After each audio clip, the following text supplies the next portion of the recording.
Ya. Oke. Siapa ini? Kita partisipannya udah ada semua, tinggal di admit aja sih, tinggal dimasukin nih. Kita masukin sekarang kali ya, Pak. Ya, silakan bebas. Oke, siapa?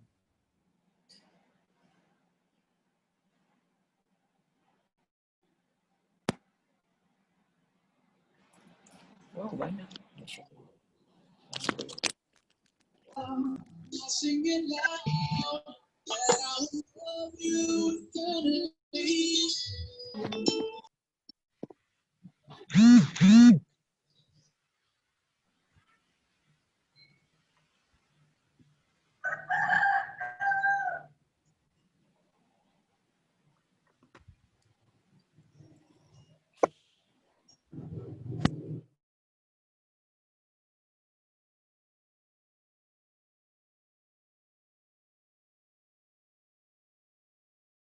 Told me that you were thinking about someone else. You're drunk in a party, or maybe it's just a car broke down. You're falling off.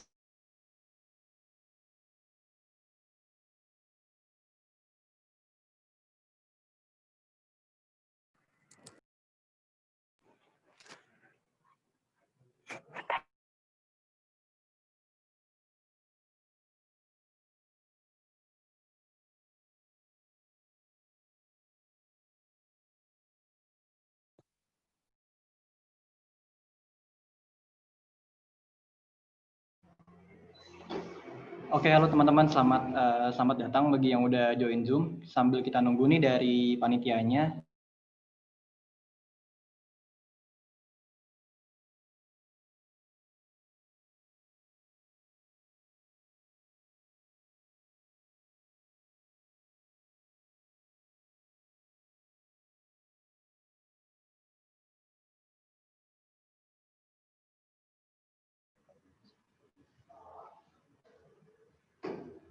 Oke, teman-teman, sambil kita nunggu nih dari panitianya, nanti kita dibaca dulu tata tertib si Sendaring Pakumaranya. Nanti kalau udah siap, nanti aku langsung mulai aja. Oke, terima kasih.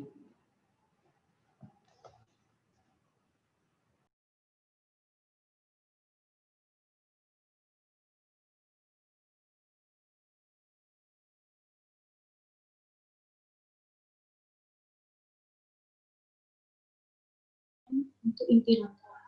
Langsung saja saya kembali.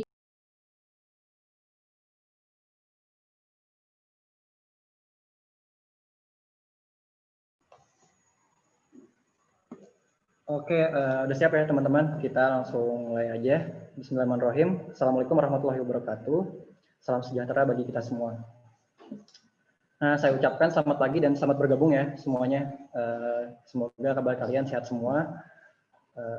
Seperti di sini juga udah hadir para tim dosen dan dekan yang kami hormati, Bapak Aris Kurniawan, SSN, MSN, dan Ibu Wiwi Isnaini, SSN, MDS, selaku staf pembimbing kemahasiswaan DKV Tenas.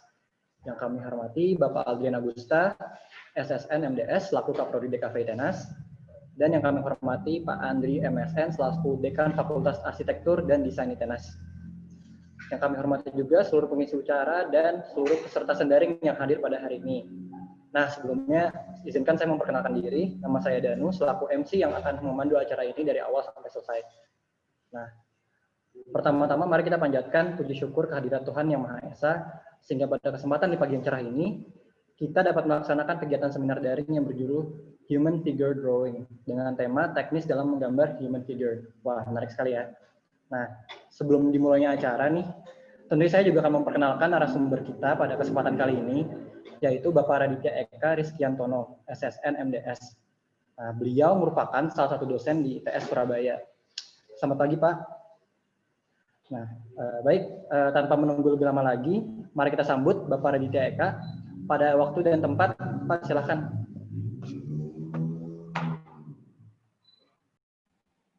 Oke, Assalamualaikum warahmatullahi wabarakatuh. Semoga Anda sekalian semua dalam keadaan sehat dan sehat. Mungkin slide-nya bisa di-share, Mbak Fatimah? Halo? Slide-nya bisa di-share?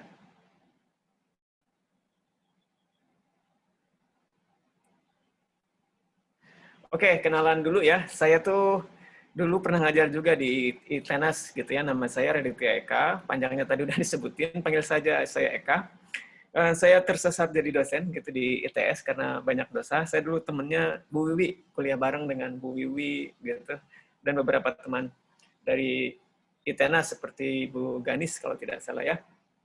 Oke, saya cuma cerita aja bahwa saya hobi motoran sambil traveling. Kerjaan saya itu konsultan brand. Saya sering membantu UKM-UKM di sini. Usaha kurang motivasi ya UKM gitu. Saya tuh pengen jalan-jalan kemana-mana naik motor gitu. Nah, saya juga punya channel YouTube. Bolehlah nanti kalian sedekah. Oke, next. Suara saya terdengar jelas ya. Next. Slide-nya bisa. Oke, ada yang pernah menggambar seperti ini nggak kira-kira? Waktu TK, Pak. Waktu TK ya? Waktu TK. Oke, pernah ya semuanya. Saya yakin pernah gitu, kecuali saya doang nih. Oke, saya yakin ini survei saya gitu ya.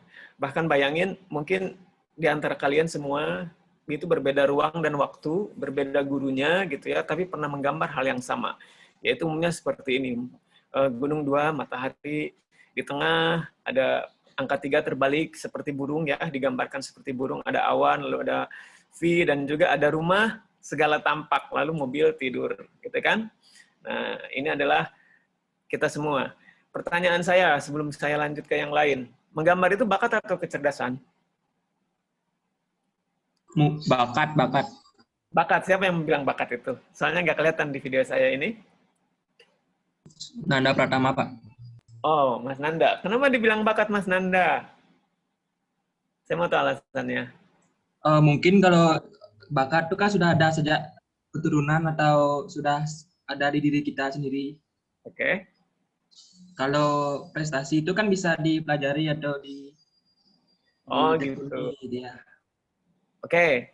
Ada lagi yang selain Mas Nanda bilang menggambar itu bakat atau kecerdasan? Siapa? Ada yang berbeda pendapat atau sama semuanya? Saya mungkin berbeda pendapat, Pak. Iya, gimana? Menurut saya juga termasuk kecerdasan ya kalau menggambar itu. Soalnya setelah saya lihat-lihat, saya telah juga menggambar itu juga perlu tactical gitu loh. Jadi banyak breakdown yang harus untuk menggambar itu banyak banget breakdown-nya. Jadi nggak sekedar cuma talent atau gimana, menggambar itu bisa dipelajari secara struktural. Bener banget. Oke. Banyak kuliah di DKV ya? Atau dari mana? DKV ya? Kak. Oke, keren. Ya, menggambar itu dia bukan bakat ya, tapi dia kecerdasan. Dia alat ungkap untuk menyampaikan gagasan. Kita sehari-hari itu dipandu oleh gambar. Percaya atau tidak, apalagi kalian desain komunikasi visual, pasti kalian akan mempelajari bahasa rupa, ya, yang itu kalian pelajari bahasa rupa, untuk kemudian kalian olah visualnya sedemikian rupa untuk menyampaikan pesan-pesan tertentu, baik moral, baik sosial, dan sebagainya. Oke, menggambar itu bukan bakat. Kita pernah menggambar hal yang seperti ini. Artinya, kita tuh diberi kecerdasan yang sama, yaitu berupa kecerdasan spasial, yaitu menggambar. Ya, next. Oke, kalau melihat ini, kalian tahu nggak ini apa? Mickey Mouse. Mickey Mouse. Yakin Mickey Mouse? Yakin Mickey Mouse? Ayo. Bener nggak Mickey Mouse? Yakin nggak Mickey Mouse? Kalau melihat bentuknya itu kayak Mickey Mouse sekilas. Oke, Mickey Mouse. Next. Ya, kamu benar. Itu memang Mickey Mouse. Kita bayangkan ya, kayak kita kan desainer komunikasi visual ya, kita membuat tikus menjadi sangat humanoid. Ya nggak? Berperilaku seperti orang, berekspresi seperti orang. Bahkan dengan melihat tadi seperti itu aja, cuma siluet kepala aja, kita udah tahu bahwa itu Mickey Mouse. Wah, sangat ikonik sekali gitu ya. Oke. bayangkan tikus got gitu ya, yang tadinya kita benci gitu, apalagi tikus yang udah tua, bodoh gitu segala macam, bahkan jadi idola, jadi teman tidur kita, jadi selimut kita, jadi teman sekolah kita ya, berupa tas, berupa merchandise dan macam-macam. Itu di tangan orang-orang DKV tuh, yang punya kemampuan seperti itu diolah sedemikian rupa. Next.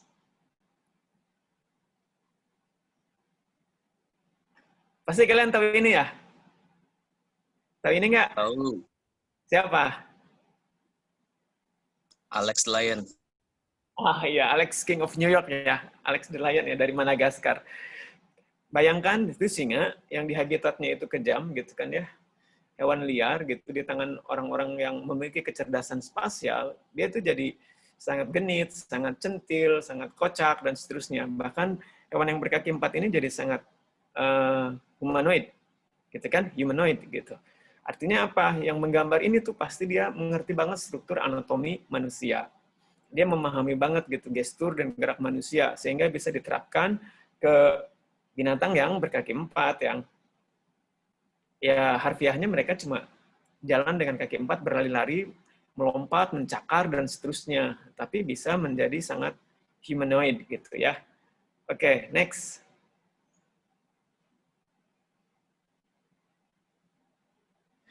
Oke, nah kalau kita bisa belajar gitu ya, mempelajari aturan-aturannya gitu kan, kita seperti profesional gitu, kita tuh bisa menghancurkan aturan itu seperti seorang seniman.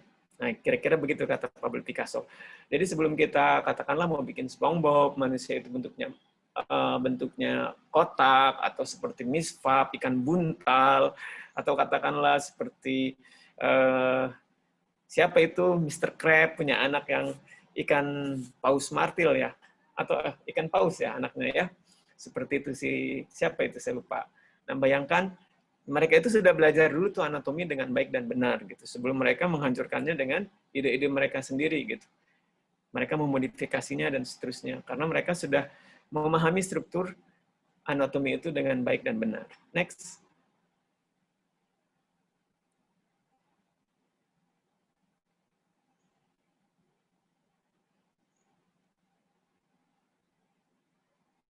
Oke, kita akan belajar menggambar human figure drawing ya, menggambar sosok manusia gitu.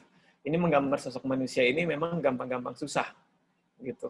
Dan banyak melakukan kesalahan orang-orang itu di sini biasanya. Next.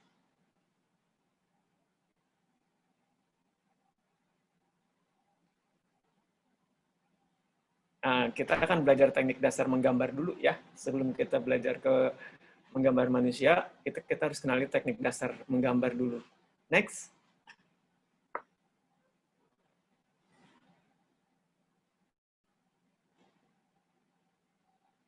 Oke, biasanya kalau kalian menggambar, biasanya di tingkat pertama itu kita akan belajar dengan menggunakan medium pensil. Nah, pensil ini berbagai macam jenisnya itu ada, gitu ya. Kalian bisa mengenali spektrum yang dihasilkan oleh pensil yang khusus dirancang untuk menggambar. Kalian tuh bisa coba garisnya diapain dari H sampai F, dari F sampai B, dan seterusnya. Kalian bisa coba. Next.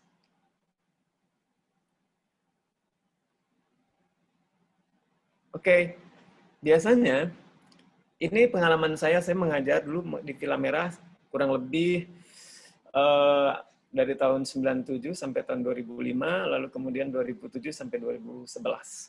Itu saya menemukan bahwa ya anak-anak itu karakternya dalam menggaris biasanya ragu-ragu dan garisnya itu akan putus-putus kalau dia ragu-ragu, takut salah. Nah, padahal pensil ini kita kalau bebas aja tuh kita bisa membuat berbagai macam garis gitu, berbagai macam karakter yang kita gunakan itu bisa bermacam-macam. Kalau kita kenal pensil dan garis gitu ya. Next. Oke. Ini hanya teknis biasa aja ya. Kalau kita pengen garisnya tipis ya pensilnya kita tegakkan gitu kan. Kalau misalnya garisnya pengen lebih tebal, sudutnya kita miringkan sedikit gitu dengan ujung yang lebih tumpul. Atau kemudian kalau misalnya garisnya lebih lebar, itu biasanya kita bisa menggunakan pensil dengan cara ditidurkan. Nah, seperti itu. Ini teknis dasar aja yang harus kita kuasai dulu. Next.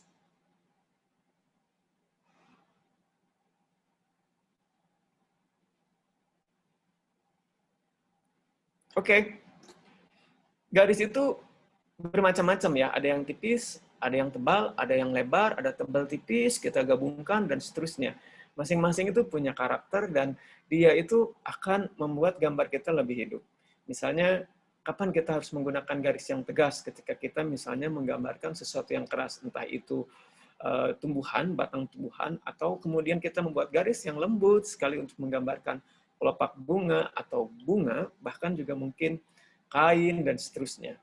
Nah, ini dieksplorasi dulu nih. Kita harus kenal dulu mediumnya sebelum kita menggambar ke yang hal-hal yang rumit dulu. Nah, kita tuh kenal bagaimana karakter dari pensil, bisa diapain aja.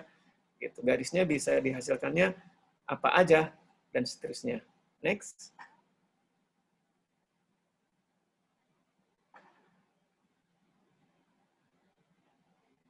Oke, ya. Dengan pensil, kita itu bisa belajar mengarsir. Nah, arsir itu adalah sebuah teknik ya, di mana kita melakukan pengulangan terhadap tarikan-tarikan garis yang kita lakukan, entah itu menyilang, entah itu mendatar, ya, entah itu kombinasi semuanya, itu tujuannya untuk menghasilkan kesan tertentu gitu. Ya, entah itu kesannya lembut, kasar, manis, misalnya bentuknya gitu ya. Oh, kok bentuknya manis sih? Misalnya buahnya itu terasa kasar dan seterusnya. Nah, itu kita bisa tampilkan dengan cara mengarsir. Arsir itu bebas, bisa miring, bisa vertikal, bisa horizontal, bisa gabungan keduanya, bisa sangat bebas, bisa mengikuti kontur, bebas sekali sebenarnya. Bisa titik-titik juga gitu kalau arsir. Next.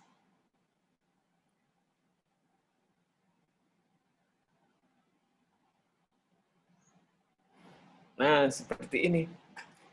Ketika kita ingin memberikan volume sebuah benda, maka kita harus bisa membuat tone, gitu ya, dari yang terang sampai ke yang gelap. Atau bahasa sederhananya kita bisa membuat gradasi dari garis yang kita buat, ya, dari yang terang ke middle lalu ke gelap, atau juga sebaliknya. Nah, kita tuh harus latihan seperti itu. Ini adalah teknik dasar yang harus kalian kuasai dengan baik ketika kalian ingin melakukan drawing. Next.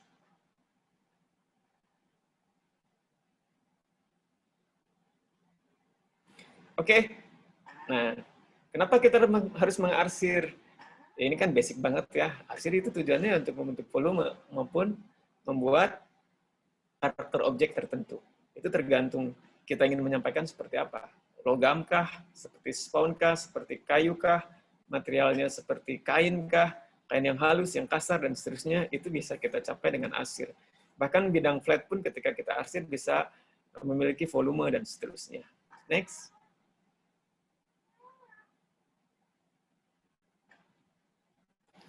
Oke, ketika kita mengarsir, kita harus berpikir dari mana datangnya Sinurdin dan Sinurhayati. Nah, cahaya ya. Berpikir dari mana datangnya cahaya gitu. Karena datangnya cahaya itu yang akan menentukan sisi mana aja gelap terang dari sebuah objek yang akan kita arsir. Nah, ini adalah contoh ketika sumber cahayanya ada di tengah dan objeknya yang mengelilinginya, maka arsirnya akan seperti pada gambar itu. Nah, coba kita mulai bermain dengan logika di sini ya. Ada A karena dia ada di depan cahaya, maka bagian atasnya dia, sampingnya dia jadi lebih gelap. Sementara gambar G, kita bisa melihat bagian bawahnya itu lebih terang, sementara samping depan maupun samping kirinya itu dia lebih gelap, dan seterusnya. Nah, kira-kira seperti itu. Kita harus mempertimbangkan dari mana datangnya cahaya. Next. Oke, ini kesalahan umum dalam menggambar ya. Termasuk mahasiswa-mahasiswa ITS juga. Yang pertama adalah ada di proporsi tubuh. Itu sering banget. Ya, entah itu tangannya yang kepanjangan, kakinya kependekan, badannya kepanjangan, atau kepalanya terlalu besar.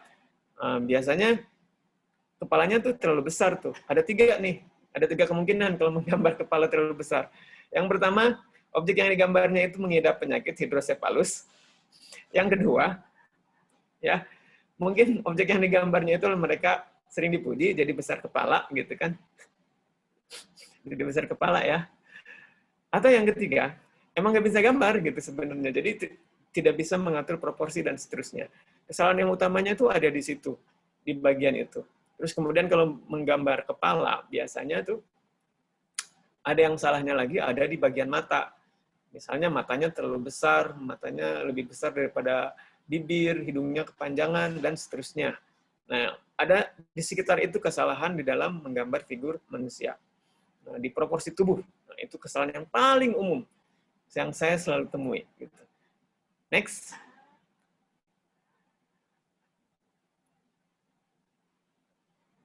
Oke, ketika kita menggambar figur gitu ya, sosok manusia gitu ya. Nah, gambar yang bagus itu dihasilkan dengan struktur yang baik gitu. Setiap gambar figur yang bagus dimulai dengan sosok yang dibangun dengan baik. Artinya kita sudah memahami strukturnya dengan baik dan benar gitu. Sehingga gambar kita tuh akan kelihatan keren, akan kelihatan asik, enak dilihat kayak gitu. Next.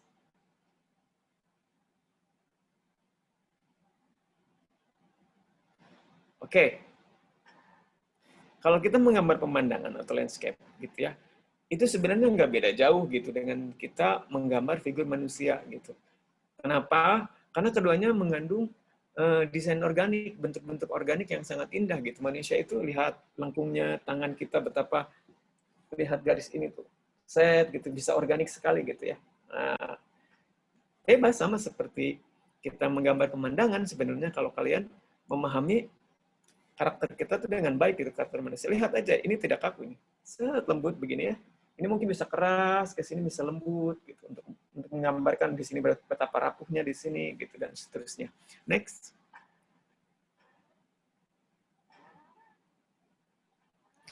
Oke, ketika kita menggambar manusia, yang harus kita pahami bahwa manusia itu terdiri dari kalau kita pisah-pisahkan itu ada struktur bagian-bagian yang membangunnya. Nah, contohnya adalah ada komponen balok, ada kerucut, ada tabung, ada elips gitu ya, ada bola. Nah, itu adalah kalau kita membreakdown anatomi manusia itu dibagi ke dalam berbagai macam struktur, kira-kira dia akan punya bentuk dasar seperti ini. Ada elips, ada bola, ada balok gitu ya. Ada silinder, ada kubus. Ada itu ada apa? Yang kerucut. Nah, next. Oke, ini model yang paling sering digunakan. Ini sebenarnya manekin ini yang manekin yang gambar foto itu ya dia sebenarnya untuk tukang jahit ya. Nah, itu tapi sering digunakan oleh para seniman, gitu, para artis untuk bagaimana dia membuat gestur, gerakan dan seterusnya. Nah, struktur manusia itu seperti pada gambar yang ada di sebelah kiri ya. Nah, struktur manusia itu seperti itu. Kalau kalian bingung untuk menggambar manusia, kalian bisa menggambarnya dengan pendekatan struktur itu tadi, dengan bentuk-bentuk dasar geometris seperti lingkaran, kerucut atau balok atau kubus, gitu ya, atau silinder. Nah, seperti itu kira-kira. Next. Ini kita bisa buktikan. Ini gestur. Ya, ketika kita menggambar sebuah gestur, perhatikan ya, gambar sisi bagian kiri. Nah, gesturnya kan dia agak meliuk, agak melengkung gitu ya. Oke. Coba kalau kita breakdown, ternyata ada hal-hal yang tadi sifat bangun dasar itu tadi. Di situ kita temukan ada yang namanya mungkin balok ya. Ada yang namanya silinder gitu. Ada yang namanya oval, bentuk oval gitu, geometris yang oval dan seterusnya. Nah, seperti itu. Dengan kita membayangkan bentuk seperti itu, kita nanti bisa membuat volume dari objek yang akan kita gambar itu. Next.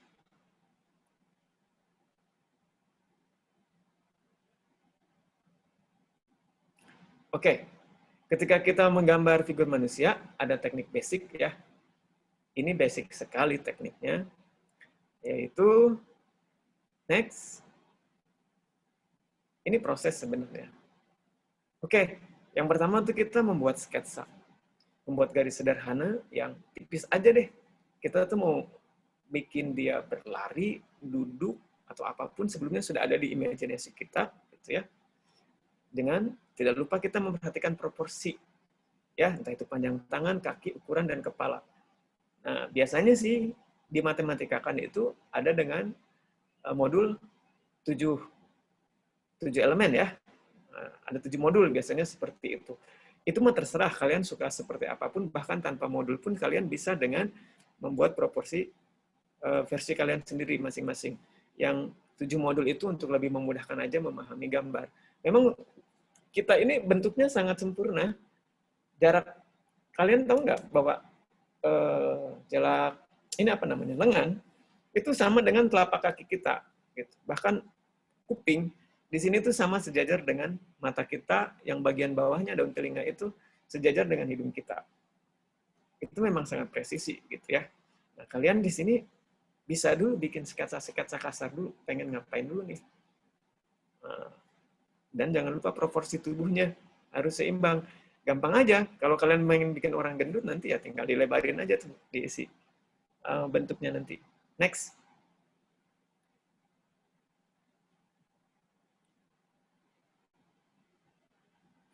Oke, setelah tadi kita bikin sketsa, nah mungkin kita sekarang bisa memberi bentuk dasar tadi, struktur-struktur tadi, entah itu silinder, ya, entah itu bola, entah itu oval, entah itu segitiga, entah itu lingkaran, untuk menyusun garis yang sudah kita bikin itu tadi, gitu, untuk memberi bentuk. Nah, itu proses dasarnya ya. Next.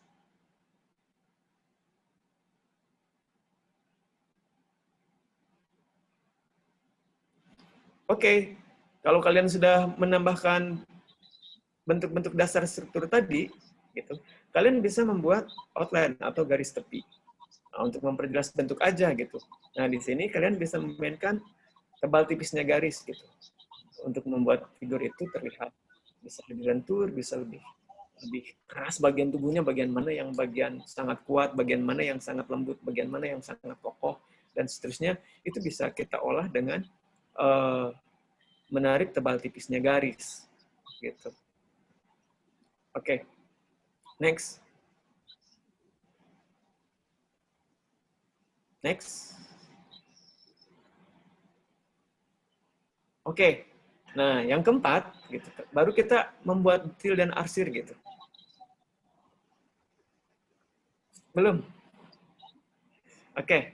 Kita membuat, setelah kita garis tepi gitu, baru kita bikin arsir. Kita harus membuat detail arsir gitu ya. Kalian itu tadi dengan menggunakan shading dari bagian terang ke middle sampai ke yang gelap, itu kalian coba terapkan. Nah, belajar ini nggak bisa kita nggak seperti matematika gitu. Teori ini nggak bisa seperti ilmu pasti. Kalau ada 100 mahasiswa dikasih satu soal, itu pasti jawabannya sama.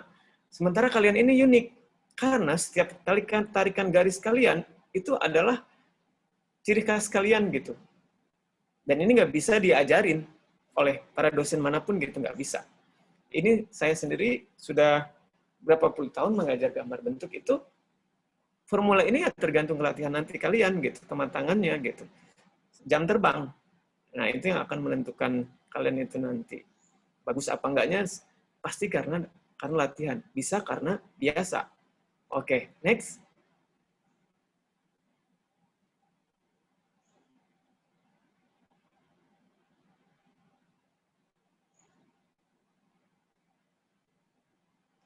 Ya, katanya manusia kreatif itu gitu ya. Kata Hendemetis itu adalah dia punya rasa ingin tahu yang tinggi, bersikap fleksibel, punya tekad yang kuat, lalu kemudian orangnya itu mandiri. Gitu. Dan dengan semangat petualangannya yang berapi-api, dan juga bisa bersenang-senang. Nah, ketika kalian menggambar, sebenarnya jangan memandang itu sebagai sebuah tugas, tetapi bagaimana kalian bisa bersenang-senang dengan diri kalian sendiri. Kalian bisa menarik garis ekspresi kalian dengan bebas gitu ya, untuk improvement kemampuan kalian sendiri. Seperti itu. Next.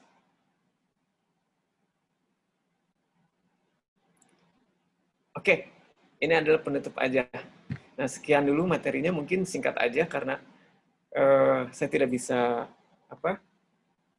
menunjukkan apa ya namanya ya, show off gitu ya. Oke, tapi itu adalah proses-proses dasar yang bisa kita lakukan ketika kita menggambar figur, terutama kita harus memperhatikan proporsi antara anggota tubuh, lalu kemudian kita juga melakukan arsir untuk membentuk volume, itu sesuai dengan gaya yang kita punya gitu. Terima kasih. Silakan Mbak Nindi. Ya. Baik, terima kasih banyak paparannya Pak Eka. Luar biasa dan menarik sekali ya materi yang kita dapetin hari ini. Baik, tentunya materi yang menginspirasi partisipan juga tidak akan sempurna ya jika belum ada pertanyaan yang diajukan. Mungkin dari teman-teman ada yang pengen bertanya lebih lanjut kepada Pak Eka seputar hadis dan materi kita pelajari. Mungkin boleh silakan kalau ada yang ingin bertanya.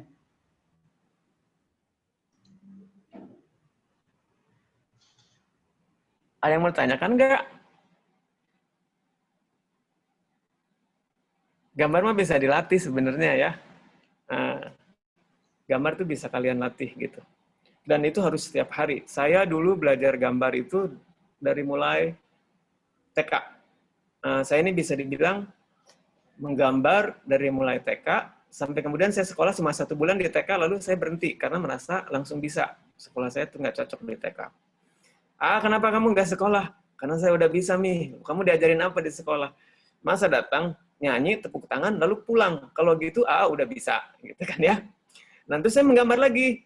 Terus aja menggambar. Saya tuh dulu dibesarkan dengan komik-komik surga neraka. Nggak ada tuh komik-komik Jepang. Jadi, tahu kan yang orang disetrika gitu dan segala macam ya. Terus kemudian suatu hari Bu Guru tuh menyuruh kita menggambar pemandangan. Kalau kalian pasti menggambar pemandangannya adalah itu yang tadi ya, Gunung 2, matahari di tengah, gitu kan, jalan raya. Kalau saya enggak, jangan tersinggung ya.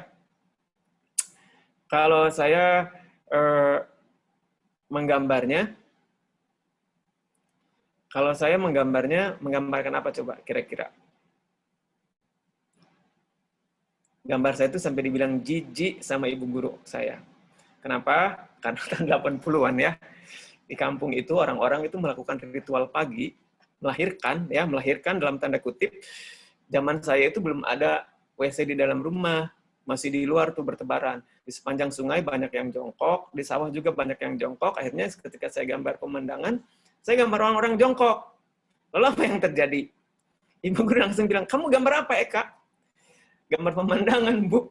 Jijik tahu katanya gitu. Lah itu kan yang saya pandang sehari-hari gitu kan ya. Ibu saya juga guru, ibu saya dipanggil. Ibu, anak ibu ini bandel. Kalau suruh gambar kok beda gitu. Gambarnya malah suruh gambar ini pemandangan. Terus tanya, kenapa kamu gambarnya kayak gitu?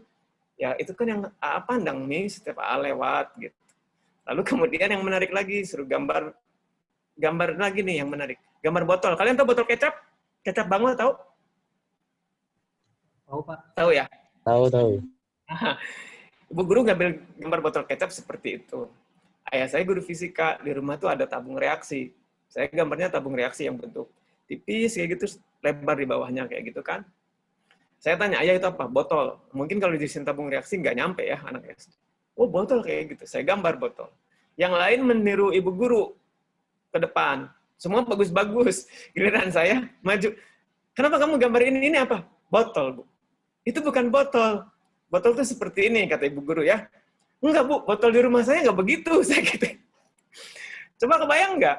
Botol itu sekarang berkelamin ya. Ada buat perempuan, ada buat laki-laki. Kebayang nggak kalau botol parfum, itu bentuknya harus seperti itu. Seperti botol kecap. Jerot. Orang tuh pakai botol parfum. Nah, sekarang botol parfum itu bentuknya ada yang lembut, ada yang feminin, ada yang maco, dan seterusnya gitu.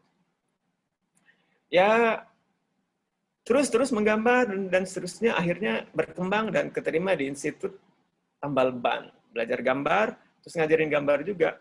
Dan kesalahan umum ketika orang menggambar itu ada di anatomi itu umumnya adalah pada proporsi tubuh. Percaya deh sama saya, itu paling sering. mata kegedean, apalagi terpengaruh gaya manga gitu ya, bibirnya mungil banget gitu. Kadang-kadang menggambar Papua tapi wajahnya wajah anime, nggak nyampe meskipun keriting pakai koteka, nggak ada rasanya gitu. Ini sementara kita desainer komunikasi visual itu bukan hanya menyampaikan pesan secara visual, gitu ya, tapi juga harus bisa mengubah rasa pesan kita itu, biar maksudnya nyampe. Nah, basic kalian harus menguasai ini ketika kalian menjadi seorang desainer komunikasi visual. Kalian nanti misalnya jadi animator, jadi ilustrator, ya, jadi mau creative director, kalian bisa bikin storyboard tuh dengan gambar yang kayak gini, gitu. Sambil nunggu yang bertanya. Saya mah cuma cerita aja deh. Pak, izin bertanya. Oh, boleh, siapa? Kalau misalnya dari manual, gambar manual, itu pas didigitalin teh suka beda ya, Pak? Ada Ya, tipsnya tidak, Pak? betul. Saya juga Khususnya sama. untuk figure human. Terima kasih, Iya, Pak. iya. Betul. Pertanyaannya apa nih? Saya lupa nih, soalnya kecil banget ini mikrofon saya. Kenapa bisa beda gitu ya? Halo? Halo, Pak. Kenapa Iya, bisa beda? misalnya dari gambar manual, Hmm. ketika dipindah ke digital itu suka beda gitu, Pak, feel-nya. Oh iya, bener banget. Hasilnya. Ya, Ya, terima kasih. terima kasih, Itu Pak. sama yang saya bisa jelaskan mungkin. Saat ini profesi kita ini ya, desainer ini, kita ini sangat terancam dengan AI ya, artificial intelligence gitu. Orang Taiwan sudah bikin AI yang bisa bikin iklan digital dengan lebih cepat. Nah, di satu sisi teknologi digital memang memudahkan kita untuk berkarya. Saya pernah menggunakan tools yang pakai sketchbook itu ya, feel-nya memang tidak dapat gitu ya, karena nggak ada ketika kita menekan dan seterusnya, itu memang agak kurang. Sisi karakter kita tuh kurang keluar gitu ya. Ini yang saya rasakan sendiri. Karena memang mereka membacanya dengan algoritma gitu, seperti itu. Itu memang mau nggak mau harus kita hadapi ya, tapi itu memudahkan kita. Sekarang eranya paperless, kalian bisa bikin sketsa kemana-mana tanpa kertas, tapi kayaknya masih bisa deh menampilkan ciri khas buat kalian. Itu problem juga yang saya rasakan. Saya aja ini menggambar, itu tuh nggak enak banget. Di atas sketchbook itu nggak enak banget, meskipun mediumnya adalah pensil, tetap rasanya itu berbeda ketika kita pindahkan ke digital. Tapi itu mau nggak mau, kalian harus beradaptasi di era disrupsi. Saat ini ilmu DKV ini bukan lagi monopoli kita, DKV gitu, karena semua orang akhirnya bisa belajar saat ini. Bisa belajar gambar, bisa belajar desain dari manapun dan siapapun gitu. Dan kalau kamu tadi, kok dasarnya beda, tapi tetap nanti kamu akan menemukan karakter, mungkin kamu akan expert di situ. Memang feel-nya beda, saya nggak bisa jelasin. Memang beda, saya juga merasakan, karena itu memang algoritma ya. Kita narik garis segini, langsung diterjemahkan oleh bahasa pemrograman, jadinya tekanan garisnya seperti itu, memang jadinya berbeda. Tapi mau nggak mau kamu harus terbiasa dengan itu. Ada lagi? Maaf ya, puas-puasin aja deh kalau jawabannya nggak memuaskan. Pak, berarti tadi yang saya highlight itu adalah kita ini ya harus mengenal dengan baik ya media yang kita gunakan itu apa gitu. Iya, betul. Oke Pak, ini berikutnya ada pertanyaan lagi Pak dari kolom chat. Pertanyaannya dari Vico Farel, dia pengen tanya tentang ada nggak sih teknik yang berbeda antara gambar perempuan sama laki-laki? Gitu Pak.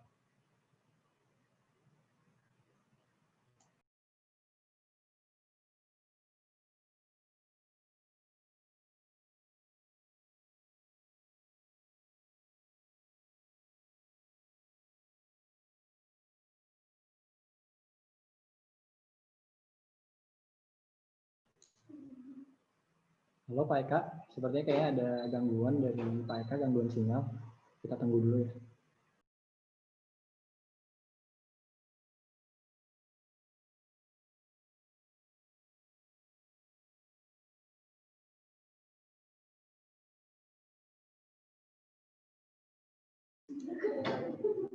Nah, sepertinya kayak Pak Eka lagi bermasalah nih sinyalnya.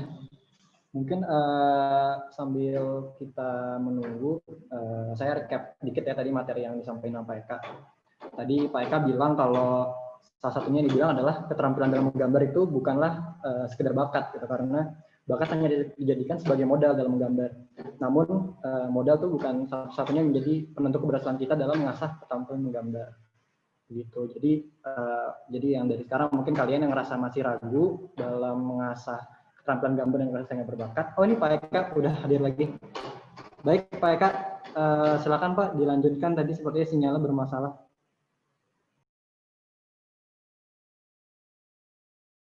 Ya, saya juga bermasalah kayaknya. Oke, gimana ada membedakan laki-laki dan perempuan? Oh, jelas beda dong. Bedanya di mana kira-kira? Mas Viko, ada yang tahu nggak? Bedanya di mana? Bentuk tubuh. Laki-laki dan perempuan. Hah? Di mana? Bentuk bagian dadanya, Pak. Ah, itu kan fisik ya. Proporsi tubuh. Bukan hanya itu sebenarnya. Oke, kalau kita menggambar, perempuan itu berbeda dengan laki-laki. Kalau laki-laki, itu dia akan lebar di bagian bahu. Dia mengecil di bagian pinggang. Kalau perempuan sebaliknya. Dia mengecil di pinggang. Dia mengecil di bahu, tapi melebar di pinggang. Karena dia didesain untuk melahirkan. Pinggangnya lebih besar. Itu satu. Ya, selain ciri-ciri fisik tadi yang disebutkan di dada dan seterusnya. Memang karakteristiknya beda menggambar laki-laki dan perempuan. Itu satu. Yang kedua, untuk menggambar perempuan, biasanya garis yang kita gunakan itu tuh akan lebih lembut. Karena perempuan itu dia lebih halus gitu ya. Itu dengan garisnya. Kita bisa membuat lengkung garis dan gestur perempuan dengan garis yang lebih lembut itu tuh. Oke? Dua itu aja.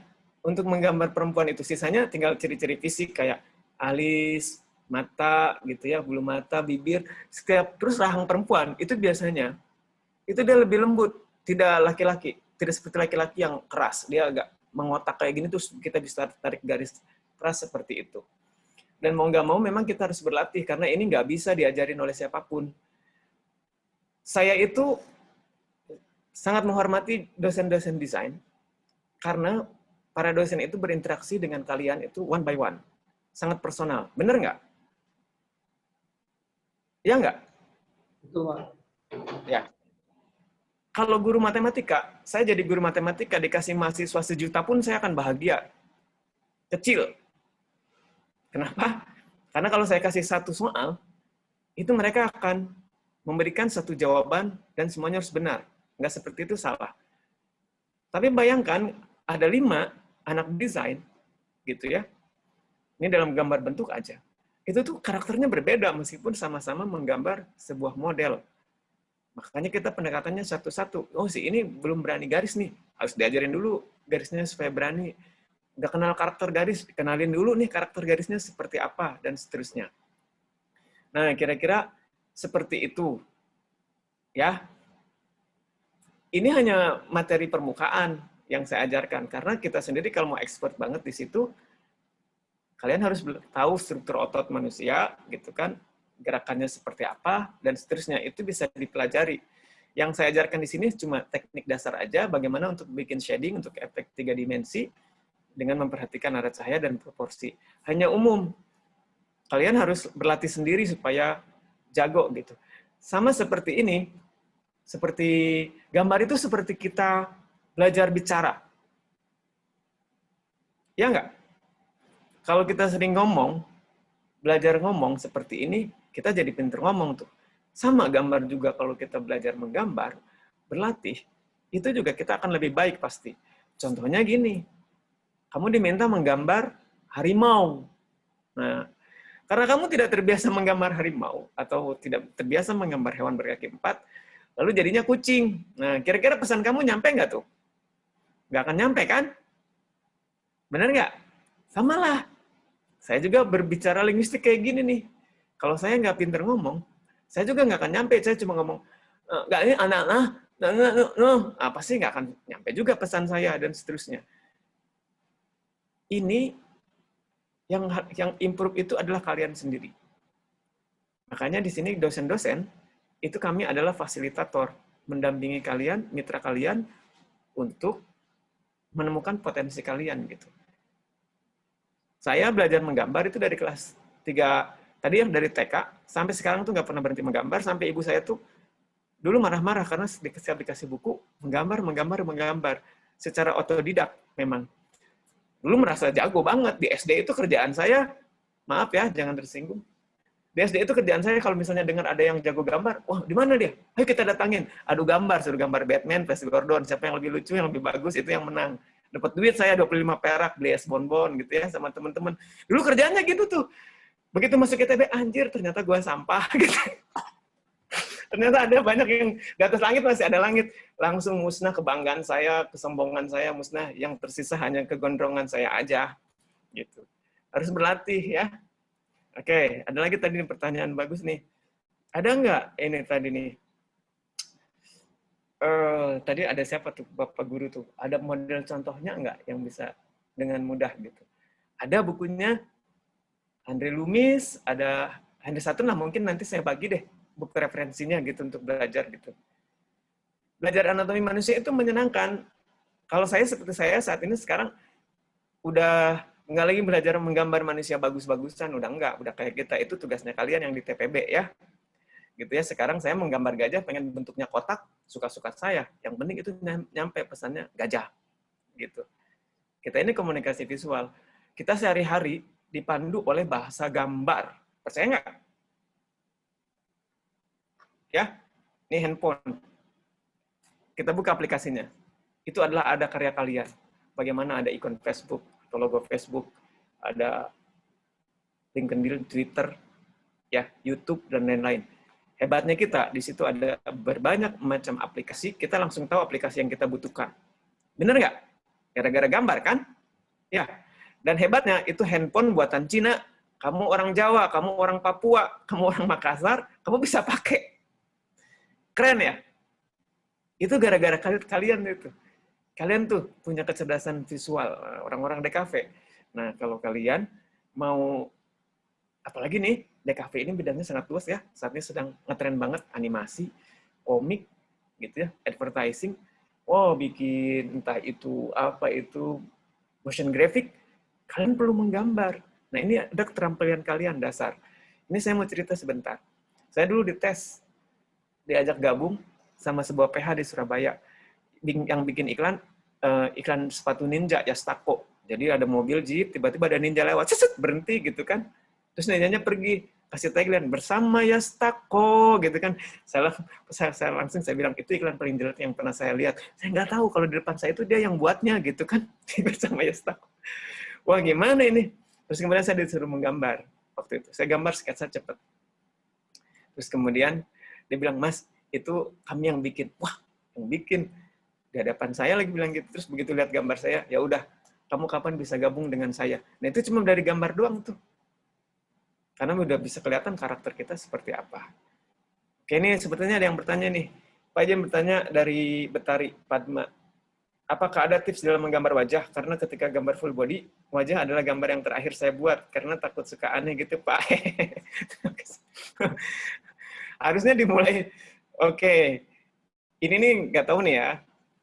Menggambar wajahnya full body atau misalnya human figure gitu semuanya atau setengah badan ya. Ini kasusnya sering nih. Ya tipsnya yang pertama itu kamu selesaikan dulu proporsinya ya. Dari ukuran kepala sampai kaki ya, ujung kepala sampai kaki itu proporsinya udah benar apa belum? Itu satu. Tuh. Kalau wajahnya masih aneh, masih enggak, santai aja. Kamu pengen bikin yang gimana dulu gitu. Nah, dulu saya sering gambar di Villa Merah tuh, anak-anak tuh jarinya kadang-kadang ada yang jarinya jempol semua ya.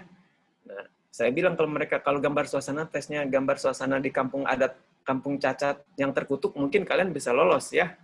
Gitu. Oke, tapi harus bisa belajar menggambar jari. Nah, yang tadi buat kamu, kadang-kadang gambar wajahnya itu jadi aneh, karena kamu menyelesaikannya paling akhir, padahal itu harusnya dia adalah yang pertama juga, karena dia akan mempengaruhi struktur tubuh ke bawahnya. Ya, yang pertama betulin itu dulu, terus yang kedua, langsung beli detail dulu di wajah. Gitu. Ingat, nah sekarang ini, Kamu belajar gambar yang benar dulu, jangan bikin matanya digedein segede jengkol, gaya-gaya anime gitu, jangan dulu, dibikin normal dulu aja gitu. Biasakan seperti itu, nanti kalau udah jago kalian bisa rusak, bikin matanya di sini berjejer 5, satu gede, hidungnya ada di sini, terbalik, itu nggak ada masalah kalau kalian sudah bisa seperti itu. Memang gambar itu gampang-gampang susah, karena kita harus berlatih sendiri gitu. Nggak kayak rumus matematika, kamu bisa hafalkan selesai. Atau rumus fisika, F sama dengan M kali A. Kalian punya formula itu bisa jawab M. Ditanya M berarti F per A, dan seterusnya. Gambar nggak bisa. Tiap orang itu nanti punya cara sendiri-sendiri untuk improve kemampuannya gitu. Yang saya kasih tahu cuma teknik dasarnya aja. Garis itu bisa tebal tipis. Kalau kamu mau shading tuh harus dari gelap ke terang tuh seperti ini gitu. Nanti kamu sendiri yang mengembangkannya gitu. Gitu ya Mbak ya. Kak, saya ingin bertanya dari Mbak Agnes Monica nih. Agnes M, ini bener nih. Waduh, ini saya ngefans banget sama Mbak Agnes. Kak, saya bertanya, apakah kakak punya tips biar bisa konsisten setiap hari latihan? Soalnya kadang suka bolong-bolong latihan karena low motivation, Kak. Terima kasih. Oh. Oke. Waduh, gimana ya? Kalau ini kan sudah passion ya. Kamu belajar menggambar nggak usah serius-serius. Alokasikan waktu 15 menit aja sehari gitu ya, nggak apa-apa. Yang penting nanti kamu tangannya terbiasa, Mbak Agnes ya. Oke? Kamu kan udah go internasional. Nah, sekarang kalau kamu mau go nasional nih, di tenis nih, kamu harus menyisakan waktu 15 menit aja. Nggak apa-apa. Nanti kamu bosan, kamu tinggal lagi, nggak apa-apa. Yang penting tiap hari kamu tuh menggambar. Biar tanganmu itu lemas. Kamu tuh tahu, tanganmu tuh tahu keinginan yang ada di otak kamu tuh kayak gimana, hati kamu tuh kayak gimana. Dulu saya pertama kali belajar gambar, tahu kan anak kecil ya, saya tuh tertarik banget dengan gambar, ada tangan keluar dari kuburan, gitu ya. Setiap hari saya gambar itu terus, ada efeknya di sini nih, bintang gitu, efek itu. Anjir, saya bisa, gini. Tangan keluar dari kuburan, terus ada batu. Lalu kemudian saya gambar Flash Gordon, tampak samping begini semua nih, itu setiap hari saya gambar. 15 menit. Nggak apa-apa. Nggak usah intens banget sejam gitu, nggak usah. Kamu alokasikan aja. Apalagi kan sambil kuliah banyak gitu. 15 menit aja alokasikan waktu untuk menggambar. Supaya tangan kamu tuh terbiasa. Gitu. Ya. Melenturkan tangan atau menstabilkan tangan. Saya suka gemeter, Pak. Kayaknya belum makan ini mah nih. Sebentar ya. Kasih insight bagaimana cara kita punya style gambar yang khas. Saya karena selalu ganti-ganti referensi, artis style gambarnya berubah-ubah terus Pak, gak punya ciri khas atau style yang bisa di-recognize. Nah, ini pertanyaan dari Sandy ya. Dia kayaknya kehilangan jati diri nih. Oke. Itu kaitannya mungkin sama branding diri kalian nih. Nih kamu mau tahu nih kenapa saya gondrong ini? Ya, di tenis ada dosen berambut pendek nggak? Ada ya? Oke, nah Mas siapa ini? Mas pembawa acara itu berambut pendek ya. Oke. Kamu kebayang nggak ini adalah karakter saya untuk membangun diferensiasi. Kalau saya dipotong pendek, saya kalah ganteng pasti sama kalah menarik sama Mas MC ini. Nah, kalian boleh harus terus mencari aja. Nanti kamu akan menemukan itu. Saya juga dulu mencari-cari nih. Saya dulu apakah kayak Wong Fei Hung atau kayak Wiro Sableng gitu ya, dengan rambut gondrong gini. Kemudian saya memutuskan saya untuk bergaya Indian. Ini untuk membangun diferensiasi saya. Tahu? Panas. Dan saya harus rela supaya karakter saya terlihat. Supaya mahasiswa saya bisa membedakan. Itu dosen-dosen yang berambut pendek adalah dosen yang baik. Dengan saya yang gondrong, insya Allah jauh lebih baik. Nah, kayak gitu kira-kira. Gitu ya. Nah, terus kemudian kenapa Ajis gagap gitu? Dia harus rela gagap-gagapan gitu. Supaya karakternya terlihat. Sama, kamu juga harus seperti itu. Kamu bikin sendiri yang unik-unik, pasti kamu, kuncinya yang pertama, be different. Yang kedua, be different. Yang ketiga, be different. Intinya kamu harus mencoba selalu berani tampil berbeda gitu. Kayak saya ini dikomplain terus sama orang-orang, dosennya gondrong. Saya emang nggak peduli, anjing menggonggong, yang gondrong tetap berlalu gitu. Ya, be different. Nanti kamu akan ketemu deh, siapa diri kamu sebenarnya. Pak, saya izin bertanya untuk tipis melenturkan tangan atau menstabilkan tangan. Saya suka gemeter, Pak. Terima kasih dari Dalila. Satu, Dalila, kamu harus sarapan dulu ya sebelum menggambar. Banyakin makan, gitu ya. Kalau perut kosong gemeter. Oke, enggak sih. memang harus latihan. Saya nggak tahu kalau penyakitnya tremor, itu bukan bidang ahli saya gitu. Saya dulu pernah angkat barbel. Ceritanya pengen perut saya six pack seperti warrior Indian, angkat barbel dan segala macam. Believe it or not, saya tuh menggambar jadi kaku karena otot saya tuh keras sekali. Akhirnya saya tidak lagi angkat beban. Makanya saya krempeng kayak gini kan, lemes-lemes gitu tuh, tapi juga nggak melambai gitu. Karena kalau otot saya kayak Aderai, itu tarikan garis saya tuh kaku sekali. Kalau bikin gaya robot mungkin cocok ya. Nah, kalau untuk kamu, saya kayaknya tipsnya yang pertama, banyakin makan ya. Yang kedua, kamu berlatih terus deh untuk lentur tangannya kayak gitu.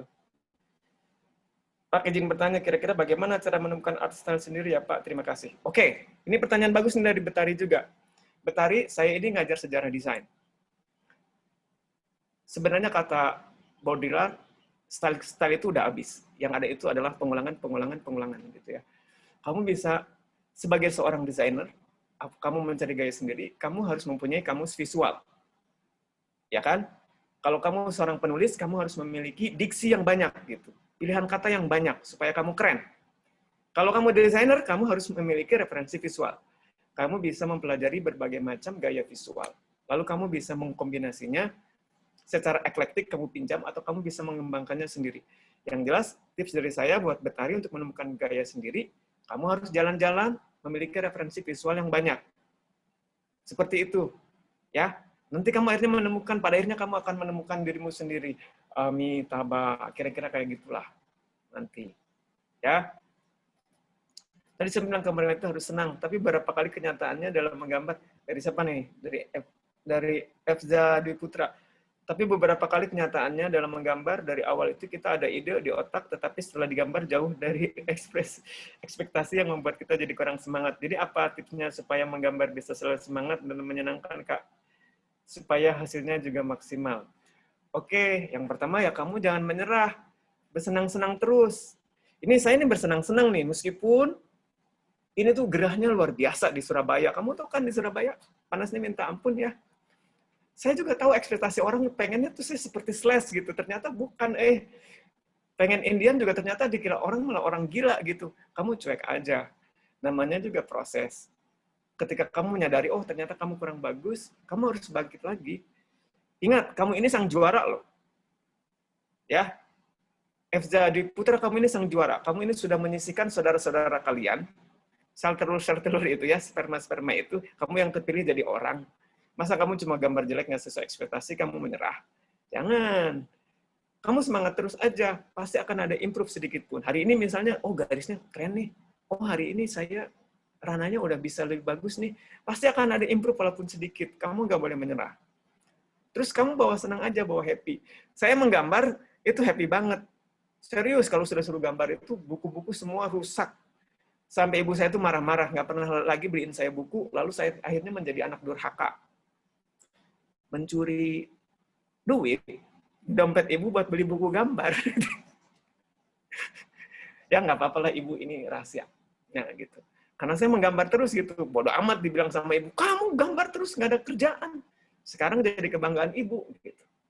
Kamu satu-satunya nak yang kuliah di Institut Tahi Burung, di UTB, yang lainnya mah enggak gitu ya. Nah, bayangkan banget itu tuh. Oke, ini siapa lagi nih? Jangga, Pak izin bertanya, apakah ada motivasi bagi saya yang pemula agar semangat dalam belajar dan tidak cepat bosan dalam berkarya? Kamu harus bersenang-senang. Ingat, ya, Iwayan. Pak izin bertanya, apakah ada motivasi bagi saya yang pemula agar semangat dalam belajar dan tidak cepat bosan dalam berkarya? Kamu bersenang-senang, harus menikmati hidup. Kenapa harus bersenang-senang? Karena kamu, saya, Mas MC, dan yang ada di webinar ini terlahir dari perbuatan orang tua kita yang bersenang-senang. Oke? Ingat, kamu waktu bermain sama teman kamu ya, main silat-silatan. Kamu tuh refleks. Wah, disik, ya, disik, ekspresif banget. Kamu happy nggak saat itu? Happy kan? Ya kan? Nah, ciri orang kreatif itu senang. Wah, saya tuh kalau ngeliat anak kecil, itu bagiannya minta ampun. Wih, keren ya, sendirian, dia itu sedang bermain tongkat, muter-muter, saya yakin saat itu dia sedang menjadi dirinya Sun Gokong. Lalu tiba-tiba dia terhuyung-huyung, saya yakin dia sedang diserang. Tapi oleh orang tua kita yang nggak ngerti, anjir anak gua kesurupan, gitu. Padahal dia mungkin sedang menghadapi siluman naga, gitu ya. Itu tuh Karena dia bersenang-senang, padahal dia sendirian. Nah, kamu jangan sampai kehilangan itu. Sampai sekarang saya tetap bersenang-senang nih. Kalau saya touring kemana aja, saya happy-happy aja tuh. Gitu. Ya. Kuncinya ada di kamu, ada di hati. Fun-fun aja, nikmati aja. Ya. Gaida, Pak, saya ingin bertanya, kenapa ya jika saya menggambar, bibir atau mulut dalam wajah itu selalu tidak seimbang atau tidak cocok dengan wajahnya, tetapi jika gambar bibir saja saya bisa. Apakah ada tipsnya? Kamu kayaknya biasa bikin logo Rolling Stone ini, tipsnya agar menggambar bibir di wajah menjadi seimbang atau sesuai yang diinginkan. Oke, yang pertama yang kamu harus tahu, ya, siapa ini? Mbak Gaida. Tuhan itu menciptakan kita dengan sangat proporsional dan sangat matematik. Ujung bibir kita ini sama dengan ini loh, tengah mata kita di sini nih. Sementara hidung kita ini sama dengan ujung mata kita. Nah, sekarang coba nanti ketika menggambar wajah, diperhatikan itu. Bibir kita lebarnya sama dengan di tengah-tengah mata kita, sementara ujung mata kita, lebar hidung kita itu sama dengan ini mata kita nih. Nah, coba dipelajari itu. Harus berlatih memang, ya. Ini nggak, tiap orang harus melakukannya sendiri-sendiri. Karena sekali lagi ini bukan ilmu pasti, ya. Oke? Kira-kira seperti itu. Nanti pasti bakal bisa deh gambarnya seimbang. Pak, izin bertanya, Ahmad Zulfan, saya sempat tahu kalau selera yang terbangun karena banyak referensi dilihat membuat selera kita ketinggian sampai-sampai sulit mengapresiasi karya buatan kita yang belum selevel dengan selera kita. Dari situ lebih baik mengurangi melihat-lihat referensi terlalu banyak atau gimana Pak? Boleh sarannya? Oke. Kamu nggak apa-apa. Kamu harus fleksibel. Ini kata profesor saya ya. Ketika kita datang ke sebuah pameran, lalu ada karya yang jelek, saya dan kawan-kawan disuruh keluar dari ruang pameran itu. Karena takut tercemar selera kita, jadi ikutan jelek juga. Kalau selera kamu tinggi, gitu ya, nggak apa-apa, kamu tetap dengan itu. Kamu yang penting harus fleksibel, bisa menempatkan dirimu di mana. Kamu punya referensi visual yang bagus. Oh, kayaknya orang ini cocoknya dengan gaya dangdut, maka desainmu mendekati gaya mereka dangdut.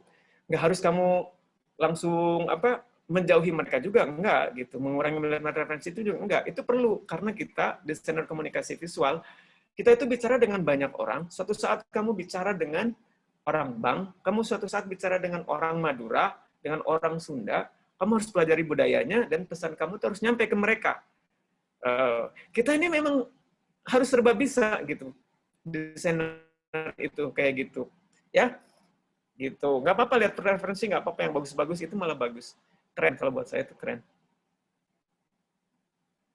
Itu banyak banget yang nanya ini, alhamdulillah saya suka. Ada lagi nggak? Maaf ya kalau pertanyaannya seperti dewa mabuk gitu. Karena kalau gambar memang kita harus improve dari diri kita sendiri gitu. Nggak sama kayak matematika. Saya sumpah nih ngajarin gambar sekarang online ini luar biasa gemesnya sama anak-anak gitu. Karena biasanya bisa ngasih contoh, nih garismu tuh harus begini. Saya itu suka menghukum, kesenangan saya sekarang membuli itu jadi berkurang ya, karena nggak ada gambar yang bisa saya bully gitu kan. Dibully di depan seperti ini tuh, membuli mereka itu seperti penyiar radio, nggak ada transfer energi. Biasanya saya gambar kayak gini, wah ini gambar kamu kepalanya kegedean, ini pasti dia menghidap hidrosepalus ya. Atau kamu ini sombong, terlalu dipuji nih orang ini, jadi besar kepala gitu ya, kalau misalnya proporsi kepalanya kegedean gitu. Kadang-kadang. Dan ini memang ada hambatan komunikasi di situ. Tapi memang gambar itu, dia sangat personal. Saya yang ngajar kalian, itu pasti kalian tidak akan menjadi seperti saya. Kalian akan menjadi diri kalian sendiri. Itu kerennya sekolah desain. Dan kalian harus menemukan itu. Kalau kalian belum menemukan, sekali lagi kuncinya be different, be different, be different. Gitu. Tapi sebelum be different, kalian kuasai dulu teorinya dengan baik. Belajar gambar dulu yang benar. Nanti kalian rusak nggak apa-apa. Kayak gambar gajah gitu ya. Saya menggambar gajah kotak aja, orang-orang udah tahu ini gajah. Ya, karena saya udah belajar anatomi gajah yang benar. Saya udah tahu karakteristik gajah yang benar itu seperti apa. Saya bikin kotak, saya bikin bentuknya bulat, saya bikin segitiga. Juga orang tahu itu gajah. Karena saya menangkap karakteristik gajah. Ini apa ini? Dari Arlin, Pak, sependek pengetahuan saya, gambar-gambar yang menarik itu kebanyakan perempuan dengan tubuh indahnya. Pertanyaan saya, kalau menggambar perempuan lebih baik ada modelnya di depan mata atau dibayangkan saja, Pak. Kayaknya itu tanyain sama dosennya ya. Nanti ada yang bilang haram dan segala macam gitu. Saya juga dulu di ITB gitu, pengen melihat perempuan yang telanjang, karena kan saya laki-laki normal. Kadang-kadang suka ngintip kelas seni murni gitu. Kalau seni murni kan modelnya telanjang ya. Kalau kita TPB enggak, biasanya tukang beca atau yang ada di Jalan Ganesa tuh, tukang beca sudah jadi model. Enggak harus gitu. Enggak harus perempuan. Ini salah, ini bukan hanya perempuan. Tujuan kita menggambar anatomi itu, ya, supaya kita mengenali struktur tubuh manusia. Bukan yang digambarnya misalnya Kate Winslet, wah cantik gambarnya jadi ikut cantik. Enggak. Tujuan kalian belajar menggambar bentuk di sini, itu memahami struktur tubuh manusia. Gitu. Dan ini nggak ada hubungannya. Kamu gambar nenek gitu ya. Terus kemudian yang satu Kate Winslet, nggak apa-apa, tetap karakter kamu tuh akan kelihatan, nenek-nenek ini keren ya. Ini gayanya gaya Arlene banget nih. Oh, ini ternyata nenek-nenek ini adalah Kate Winslet 70 tahun kemudian gitu. Jadi ukuran keindahannya bukan dari muda atau tidaknya model ya, tapi bagaimana ekspresi kalian nempel di situ. Tebal tipisnya kalian, teknis kalian nempel di situ, memberikan nyawa pada gambar itu gitu. Ya, Mbak Arlene kira-kira begitu. Dari Alkira. Halo Pak, saya ingin bertanya seperti yang disampaikan oleh partisipan sebelumnya. Proses belajar menggambar biasanya ada fase tidak bersemangat atau nggak mood untuk menggambar. Namun sebagai mahasiswa desain, tentunya kita tidak bisa menghindari aktivitas menggambar. Dalam keadaan nggak mood tersebut, apakah Bapak akan memaksakan untuk menggambar atau menunggu mood membaik? Pertanyaan bagus itu teh. Kamu tahu Hemingway? Hemingway itu, dia itu kalau menulis, suasananya harus berantakan. Orang-orang seperti kita memang kadang-kadang perlu suasana tertentu untuk membangun mood seperti itu ya. Oke, suatu hari, pacarnya datang tuh ke kabinnya di hutan. Melihat itu yang berantakan, dirapihin sama dia. Hemingway datang ke situ, langsung pacarnya diputusin. Karena ini terlalu rapih, terlalu bersih gitu, itu bukan dia banget. Ide-idenya nggak muncul. Nah, kalau kita saat ini kalian adalah ada di level harus belajar, mau nggak mau mood itu harus dipelihara. Memang kita nggak bersemangat, kamu bisa meninggalkan dulu. Nikmati dulu main game kayak main PUBG kayak. Kalau udah gitu, jangan keterusan. Kamu balik lagi tugas. Karena desainer itu mood nggak mood, suka nggak suka, kamu harus mengerjakan itu. Dan di sini ada manajemen diri, ya. Kayak gitu. Dulu saya kayak gitu tuh. Jangan ditiru. Dulu saya ini nganggap enteng, karena gambar itu udah merasa bisa jago. Bikin ilustrasi komik, gampang ini malah tugas sang kuryang, semalam juga selesai gitu kan ya. Tugas 3 minggu, bikin komik strip. Kamu kebayang nggak? Saya nggak pernah ngerjain tuh. Maunya malam aja. Sabtu Minggu, apa semua saya ngerjain. Kak, main bola yuk. Hayu. Masih ada minggu depan. Mau ngerjain lagi. Kak, jalan-jalan yuk, hiking. Hayu. Gitu. Pas hari Kak, ini ada tugas. Gue nggak bisa ngerjain. Malam-malam kan langsung mumet. Gitu. Anjir, akhirnya saya nggak lulus. Ngulang 2 kali. Bukan karena saya nggak mampu, karena saya tidak bisa memanage diri dengan baik. Gitu. Saya terlalu mengikuti perasaan saya. Nah, caranya saat ini kamu mood gak mood, kamu harus paksakan. Kalau nggak mood ya sudah, kamu dengerin musik kayak siapa Beyonce kayak siapa kayak yang kamu suka, atau kamu dengerin Adele Landok kayak ngacapruk gitu ya. Kalau itu bisa membangkitkan mood kamu, silahkan. Nanti balik lagi kerjakan gitu. Kalau ada mood, pasti memang lebih baik, tapi kita harus bisa memaintain suasana kita sendiri. Karena kalian mau nggak mau, memang harus mengerjakan tugas itu. Pak, apakah gambar kita dibully orang, kita harus marah atau dijadikan motivasi, Pak? Ya dijadikan motivasi dong, Mbak Nanda. Masa marah? Nih saya nih ada yang ngebully. Kak, lu pesek? Saya mah biasa aja, karena memang benar hidung saya mancung ke dalam. Kalau dia membully saya, Kak mancung lu, kurang ajar itu. Itu tuh membohongi ya. Gitu. Nggak apa-apa, saya sering dibully kok, gambarnya jelek gitu dan segala macam, saya jadikan motivasi. Kita harus melihat sesuatunya tuh dari sisi yang positif. Oke? Jangan mikirin. Kalau ternyata emang jelek, ya udah kita akui aja. Oke, kita akan berusaha lebih baik lagi. Santai aja, nggak usah dipikirin. Kalau kamu dipikirin nanti jadi sakit. Nanti malah tersugesti jelek, kamu tidak mampu. Oh, no. Kamu cuekin aja. Kak, gambar lu jelek. Anjing menggonggong, yang gondrong tetap berlalu. Gue akan terus menggambar. Nah, gitu. Ya. Jangan minder, Mbak Nanda ya. Alkira, sering terjadi terutama saat dikejar deadline Pak. Oh, itu masih tadi ya. Nah, kan tadi saya udah cerita tuh, saya sering dikejar dan juga tuh salah sendiri nih, saya hobinya main bola, kelayapan, begitu hari H, hilang semua ide-ide itu karena terlalu sombong. Manusia itu tidak boleh sombong sebenarnya ya. Makanya saya nggak lulus 2 kali ngulang ilustrasi. Melvin, saya ingin bertanya apa ada tips untuk membuat anatomi dengan umur yang berbeda? Soalnya saya pernah ingin buat remaja umur 18-an malah dapat umur 40-an. Ini agak aneh nih sebenarnya nih. Mbak Melvin ini agak aneh nih. Biasanya kita ini akan menggambar gitu ya. Alam bawah sadar kita ketika kita menggambar itu adalah proyeksi diri kita. Saat ini usia kamu 18 gitu, biasanya yang kamu gambar tuh seusia kalian juga gitu. Nggak beda jauh. Kok ini malah 40-an ya? Ini kayaknya Oedipus kompleks atau gimana ini? Senang yang tua-tua ini kayaknya ya. Nggak masalah sih sebenarnya. Oke, yang tinggal kamu lihat adalah kamu harus observasi gaya dan karakter anak remaja 18 tahun. Kalau 40 tahun kan gampang, kayak saya nih kasih keriput garis gini udah jadi nih. Kasih kisut-kisut gini nih di kening, di pipi, udah jadi 40-an. Nah, kalau 18 kan masih kenceng, harusnya tuh nggak terjadi pada kamu. Ini agak aneh juga nih.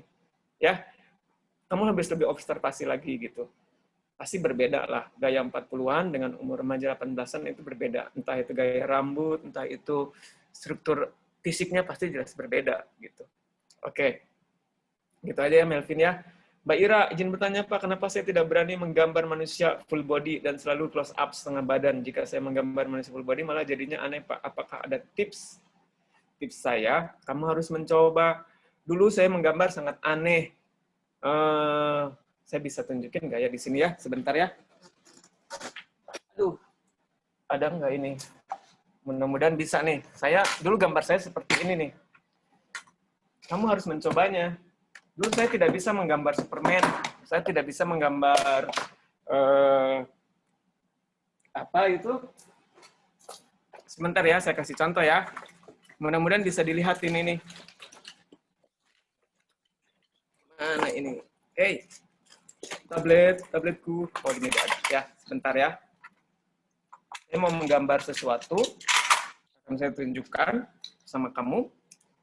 Kalau dulu tuh tidak ada yang ngajarin gambar saya. Ayah saya pintar gambar, tapi dia senangnya saya jadi dokter. Beliau guru fisika. Menyuruh saya jadi dokter, kebayang nggak itu? Padahal mungkin itu cita-cita beliau ya, yang tidak terlaksana. Oke, kita lihat.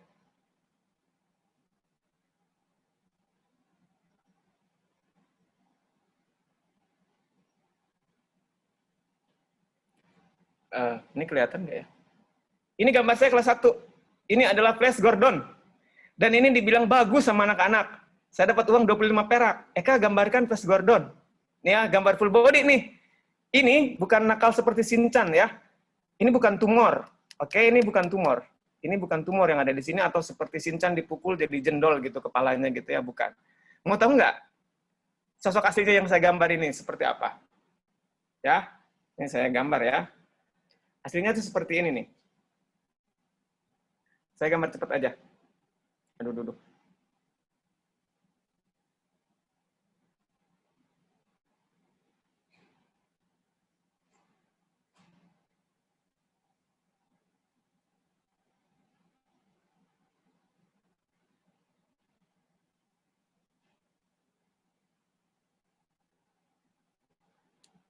Ini aslinya Flash Gordon kayak gini. Belah tengah. Kebayang kan? Itu berproses tuh. Kamu mau nggak mau, ya harus mencoba. Kalau kamu harus berani keluar dari zona nyaman kamu. Zona nyaman kamu cuma menggambar setengah badan. Oke? Itu kalau saya ada di situ, pasti saya sambung badannya jadi ular tuh. Saya ini belorong. Kamu harus berani mencoba keluar dari zona nyaman kamu gitu. Jangan takut salah. Kata Einstein gitu ya, orang berbuat salah gitu ya, itu bagus, berarti dia mencoba. Sementara orang yang selalu benar berarti dia seumur hidupnya tidak pernah berbuat salah, tidak pernah melakukan apa-apa. Oke? Ya gitu ya, Mbak Ira ya. Harus berani mencoba keluar dari zona nyaman. Saya pernah keluar dari zona nyaman, ini saya gundulin, set gitu. Hasilnya tidak cocok jadi Shaolin ternyata ya. Ini dari Venezia. Halo Pak, izin bertanya, sempat ada ribut-ribut di Twitter soal anatomi itu tidak harus dipelajari dari awal. Tanggapan Bapak mengenai hal itu tersebut bagaimana ya Pak? Oke, itu harus kalian, kalau dari saya, karena saya merasa itu sangat terbantu ketika tugas-tugas saya ataupun proyek-proyek saya, itu terbantu sekali kita menguasai anatomi itu dari awal. Itu lebih bagus. Karena profesi kita, bayangkan, ya, kalian mungkin nanti jadi komikus, jadi ilustrator, jadi animator, jadi art director atau apapun, gagasannya selalu digunakan dengan gambar. Kalian bikin storyboard nanti, bikin komik, apapun itu. Kamu harus bisa dengan itu, ya. Jadi kalau buat saya, kamu harus menguasai dari awal. Karena itu akan berguna gitu. Memang sekarang saat ini serba digital, artifisial. Kamu kebanyakan mahasiswa saya langsung misalnya pakai menggambar di Corel dan sebagainya atau Illustrator, kan mereka langsung Ctrl Z dan segala macam ya. Tapi tetap mereka harus belajar anatomi dulu dengan baik dan benar gitu sebelum kalian rusak gitu. Betari, Pak izin bertanya, jika menggambar melihat referensi tapi waktu dipraktekkan itu suka mirip Pak. Biar punya style sendiri bagaimana Pak, karena takut terkena copyright-nya, Pak. Oke, nggak apa-apa, sebagai proses belajar, itu kita semuanya meniru. Kata Plato ya, manusia itu adalah mimesis. Proses belajarnya meniru. Nggak apa-apa, kamu meniru dulu, it's okay. Nanti suatu saat, mungkin kamu ya, supaya kreatif nih, bagaimana kalau orangnya matanya jadi 3, digabungkan gitu ya, supaya kreativitas kamu tuh nambah gitu. Bagaimana kalau tangannya jadi 4 gitu, dan seterusnya. Nggak apa-apa, Mbak Betari ya, karena setiap orang itu adalah mimesis, meniru. Ini, kamu pikir ini saya orisinal? Tidak, ini saya kebanyakan baca Winnetou. Ini saya meniru orang Indian ini. Lalu saya klaim sebagai gaya saya. It's my style. It's me. Ngerti ya? Nggak apa-apa. Prosesnya memang meniru dulu seperti itu, nggak apa-apa. Ya. Pak, suka naik gunung nggak? Suka banget, Ahmad Zulfan. Saya dulu tuh mendaki gunung, diikutin kuntil anak, lalu saya suruh sujud sama saya. Karena dia cuma kuntil anak, saya kuntil mama. Saya bilang, surga di telapak kaki mama. Sujud kamu. Lalu dia menghilang. Ya gitu ya, Ahmad Zulfan. Bu Wiwi, saya ingin bertanya Pak, apa kabar? Alhamdulillah Bu Wiwi, abi teh sehat. Kumaha Bu Wiwi, sakeluargi sehat. Lami ini nggak main ke Cimohai, mudah-mudahan sehat ya Bu Wiwi ya. Ini rame banget nih, saya bacain ini nih. Gaida Afra lagi nanya, Pak, sering terjadi di mana kita berada di posisi, kok gambar saya gini-gini aja ya, kayak tidak ada perkembangan, padahal sudah berusaha semaksimal dan semampu diri sendiri. Kira-kira cara mengatasi perasaan yang seperti itu bagaimana ya, Pak? Oke, tadi sekali lagi, kalian tuh jangan menyerah. Terus yang kedua, minta pertolongan Allah. Serius. Ya Allah, bantu saya menggambar gitu ya. Itu serius, saya lakukan loh. Saya aja nih, ya Allah, saya ini subscribe-nya perlu 1000, saat ini 800. Dikasih 1 pun saya akan bersyukur. Ada 1, sering. Langsung, alhamdulillah, tambah lagi, ya Allah, gitu. Kamu, kalau misalnya kayak gitu, nggak apa-apa. Itu namanya proses. Yang paling penting adalah, kamu selalu tidak menyerah. Ya, saya juga nggak pernah menyerah. Ini saya punya mimpi sampai sekarang untuk traveling kemana-mana naik motor. Sambil ngajar naik motor, sampai saya tuh pengen berasa, kalau Buddha ngajar umatnya itu di bawah pohon Bodhi, saya nanti pengen ngajar mahasiswa saya di bawah pohon kurma di Madinah. Nah, orang gondrong gitu kan, kayak online gitu. Saya pengen naik motor. Obsesi saya tuh bisa sambil ngajar. Sepanjang jalan saya mengamati sosiologi desain gitu ya. Di India orang gimana, belajar desain, nanti tipografinya kayak gimana. Pulang-pulang tuh jadi buku tuh. Jadi komik. Bayangin nggak tuh? Asik kan? Padahal saya nggak punya duit, tapi nggak apa-apa. Mimpi aja dulu. Gitu. Nggak perlu minder. Gitu. Berusaha semaksimal mungkin nih mimpi saya nih gitu. Nah, urusan mencapai mah nanti saya sudah doa aja. Ya Allah, bantu saya. Nah, gitu aja ya. Nih, Al-Ninur, Khofifah, to everyone. Pak, mau bertanya, apakah seniman-seniman profesional di lapangan sering terpengaruh oleh faktor hubungan pribadi, Pak? Apakah di lapangan juga sering seperti itu, Pak? Dan apakah hasil gambarnya berbeda, Pak? Contoh, seniman A harus menggambar seseorang yang dia benci gitu, Pak. Ya, kamu bukan hanya soal itu ya. Kalau kita udah kerjaan, suka nggak suka, kita harus ambil. Ya memang seperti itu. Kecuali kamu punya idealisme. Ini contohnya teman saya, seangkatan saya, Mas Irwan. Kak, gue tuh paling menolak kalau iklan bir. Iklan rokok, gue menolak. Kenapa? Karena gue nggak mau meracuni generasi muda berikutnya, gara-gara gue itu paru-parunya rusak semua. Gara-gara gue, mereka mabuk-mabukan semua. Nah, dia nggak ambil itu tuh. Dia idealis banget, tegas. Kalau kamu masih butuh duit, ya nggak apa-apalah. Bir, kamu iklankan, dan seterusnya. Ada yang seperti itu. Kalau seniman memang tidak seperti kita ya. Kalau kita desainer, kita harus objektif. Kita harus bisa membedakan saat kita musuhan, saat ini kerjaan. Kayak gitu, harus bisa. Susah memang, tapi mau nggak mau harus kayak gitu. Kalau seniman mah kayak gini nih, misalnya siapa ini? Misalnya Mas MC deh yang ganteng itu ya, dia sebagai seniman nih, menyatakan cinta pada banyak perempuan. Adek, I love you. Gitu. Terus kata adeknya, aku tidak padamu mas. Wah, bete dia. Datang lagi ke adik kelasnya yang lain yang cantik, adek, I love you, aku tidak padamu mas. 2 kali dikecewakan perempuan ya. 3 kali datang lagi ke perempuan, adek, I love you, aku tidak padamu mas. Lalu dia sebagai seniman langsung mumet, berkarya dong. Bikin judul karyanya itu PRD lukisannya, perempuan racun dunia, gitu kan, gambar perempuan misalnya nggak ada kepalanya, mulutnya dijahit, itu sah-sah aja. Karena saking bencinya dia misalnya sama mengalami penolakan seperti itu it's okay kalau seniman. Kalau kita desainer nggak bisa kayak gitu. Kita pesannya harus nyampe ke orang, karena kita harus bisa mempersuasi orang, menggerakkan orang sesuai pesan yang kita inginkan. Kira-kira kayak gitu. Pak, nama Instagramnya apa? Oh, Mbak. Tapi itu bukan tentang gambar di sana isinya. Saya jarang menggambar, itu hanya isinya gambaran kehidupan aja. Kalau kamu mau follow nggak apa-apa. Eka Indian ya, isinya gambaran kehidupan saya dan apa yang saya lihat. Boleh. Kalau bisa YouTube-nya juga nggak apa-apa, jelajah negeri.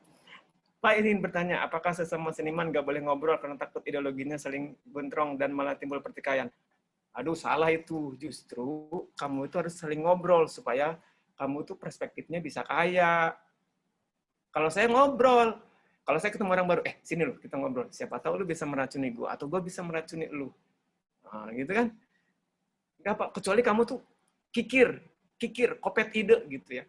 Itu yang saya ceritakan tadi itu barusan, ide naik motor, bikin buku, bikin film, saya ceritakan ke banyak orang, saya nggak takut ide saya dicuri. Kalau dia melakukannya duluan, ada misalnya nih Mas MC tuh, punya duit banyak, aku curi star, bikin di luar, nggak apa-apa, alhamdulillah, it's okay. Saya akan melakukan yang lain.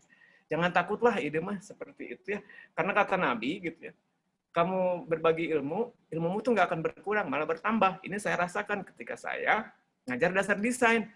Suruh ngasih elemen garis, ada 70 mahasiswa, suruh satu anak suruh bikin 10 desain, alternatif, ada 700 desain. Ya, bisa bagus, belajar dari yang jelek, dari yang bagus. Oh ini jelek nih, sambil merem, kamu jelek, kamu bagus. Saya bisa nambah nggak? Padahal saya cuma bagikan satu tugas itu loh. Ya kan? Gitu ya. Jangan takut, justru kamu ngobrol. Untuk memperkaya perspektif kamu. Kalau idemu takut dicuri, ya jangan dikeluarkan. Kamu nyuri ide aja, nggak apa-apa. Seperti siapa Steve Jobs ya, mencuri ide orang-orang nggak apa-apa. Pak, YouTube-nya apa Pak? Mau mampir. YouTube saya namanya Jelajah Negeri. Jelajah Negeri. Profilnya Indian. Itu saya jalan-jalan ke Flores bagi-bagi buku ke saudara-saudara kita. Ini ada yang menarik ya. Saya ngajar di Flores. Adik-adik ada yang pernah ke kebun binatang? Enggak. Di dalam benak saya kebun binatang kita tuh seperti yang di ITB atau Ragunan. Pernah. Di mana? Kebun binatangnya. Di atas kakak, ada apa? Ada sapi, ada monyet. Di kebun mereka memang benar, tapi ternyata bukan kebun binatang yang seperti kita bayangkan ya. 75 tahun, tidak ada listrik. Kamu bayangin nggak? Kita sehari nggak ada listrik, udah kejet-kejet. Mereka 75 tahun, bro. Sekolah jalan kaki, bro. Saya seketika itu langsung merasa anjir, nggak ada apa-apa. Tapi saya punya kekuatan. Begitu pulang mahasiswa saya ada yang ngeluh. Lu lihat bocah-bocah ini, 75 tahun kagak ada listrik, lu kuliah dapat beasiswa dari IMF, tahu nggak? Insentif mother father, masih suka ngeluh. Ini mereka nggak dapat beasiswa sekolah. Akhirnya mahasiswa saya jadi malu tuh untuk ngeluh. Nah itu salah satu bonus jalan-jalannya ya. Bapak karunya keren, sama kayak yang dipakai di patung. Oh ini bukan patung, ini berhala. Ya berhala saya ini, ya di belakang. Ya sama. Enggak, saya Tuhannya tetap Allah. Dari siapa itu tadi Akira? Oh, jangan lupa follow back. Ya, siap, saya follow juga. Siap. Pak, bagaimana Ali Akbar? Pak, bagaimana dengan gambar jenis kartun? Mengapa karakter anak selalu memiliki kepala yang besar atau kali dan tangan yang kependekan? Apakah faktor historisnya atau faktor lain? Oke, yang pertama, memang kalau bayi itu pasti kepalanya lebih gede, ya. Terus matanya pasti lebih gede. Nah, awalnya tuh dari situ. Kartun itu kan stilasi ya, supaya bentuknya tuh lucu dan segala macam. Boleh-boleh aja diapa-apain juga, namanya juga kartun. Tidak realis untuk menghibur, nggak apa-apa. Tidak ada historisnya, tapi memang bentuk fisiknya, kepala bayi itu memang lebih gede. Dari anggota tubuh lainnya, matanya juga lebih gede. Hidungnya kecil. Nah, kayak gitu, itu memang bayi itu seperti itu. Tuh. Terus yang kedua, bisa jadi bayi itu kepalanya besar karena sering dipuji ya, besar kepala. Ini saya sering banget tuh kayak gitu tuh. Pak, bagaimana gambar jenis? Oke, udah. Pak, kalau ingin lihat karya Bapak di mana ya? Oke, saya itu karyanya ada di Facebook, ada di album tuh drawing saya. Cuma saya mah jarang gambar karena saya sekarang sedang passionnya adalah jalan-jalan. Kalau karya saya saat ini adalah saya berkarya, I create people. Saya mencetak desainer. Karya saya adalah desainer-desainer yang punya karakter. Nggak lagi menggambar lagi, itu sudah saya lewatkan. Dulu saya menggambar, senang banget digital imaging ya. Mata ada di sini tuh. Dulu kalau kamu ke Bandung tahun 2000-an itu ada time zone ya. Saya baru bisa Photoshop. Bibir ada di mata, senang banget itu tuh. Itu karya digital zaman dulu ya. Sekarang mah udah saya lupakan lah. Itu biarkan generasi Z kayak kalian. Saya mau naik motor, mau jalan-jalan, ketemu banyak orang, bersenang-senang. Pak izin bertanya, jika menggambar melihat referensi, tapi waktu dipraktikkan suka mirip, ini udah tadi. Udah kayak gitu ya, seru banget. Ini pertanyaannya bagus-bagus.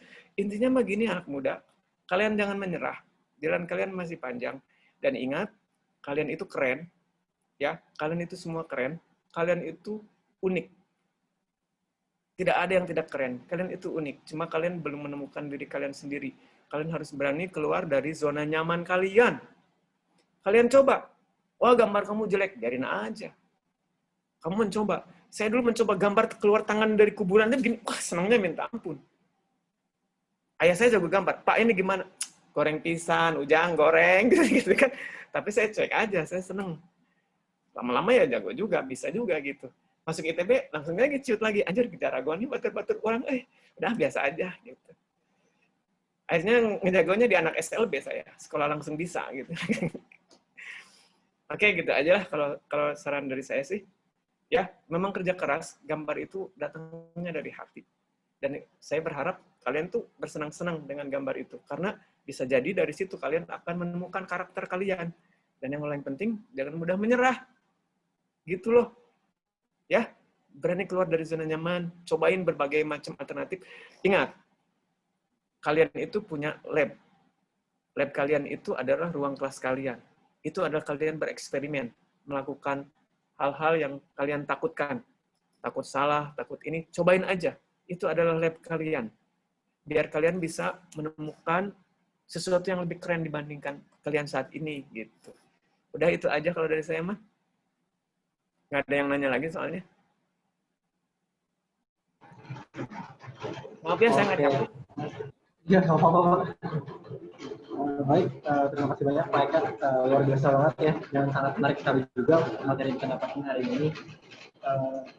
Baik, mungkin kalau bagi yang belum berkesempatan nanya pada kesempatan kali ini, halo, suara saya kedengaran Pak? Saya nggak dengaran ini, soalnya kecil nih komputer saya. Nggak apa-apa, saya mau dengerin aja. Maaf ya, kutu saya kelihatan. Nggak apa-apa Pak. Ya baik, bagi yang belum berkesempatan nanya, mungkin nanti teman-teman bisa langsung kepoin aja ke media sosialnya Pak Eka ya, kalau ada yang ingin berlanjut. Oke, baik, alhamdulillah sesi Sendaring pada hari ini sudah terlaksana dengan baik ya. Kita sudah mendapatkan materi-materi dan sharing yang luar biasa dari narasumber kita, Pak Eka. Mulai dari tadi kita ada jenis-jenis arsiran, terus memperhatikan arah datangnya cahaya, terus memastikan kalau gimana kita membuat desain konsisten, terus sampai juga kepada sharing session dari teman-teman seputar struggle-struggle yang kita rasain dalam proses pengen bergambar. Terima kasih banyak juga nih buat para partisipan yang udah antusias banget dalam bertanya. non-stoppers ya dari tadi Pak.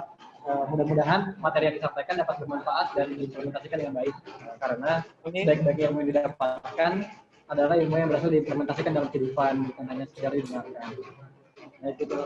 Baik, Pak Eka, mungkin ada yang ingin ditambahkan lagi Pak sebelum kita akhiri dan kita masuk ke sesi foto?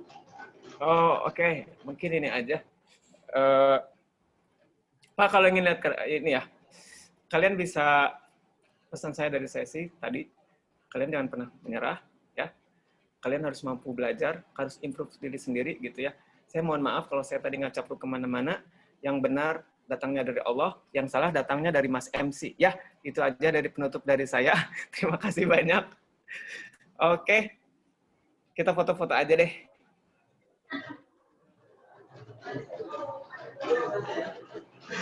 Oke, langsung aja ya kita foto. Teman-teman dinyalain dulu ya videonya. Nanti aku kasih apa-apa buat buka.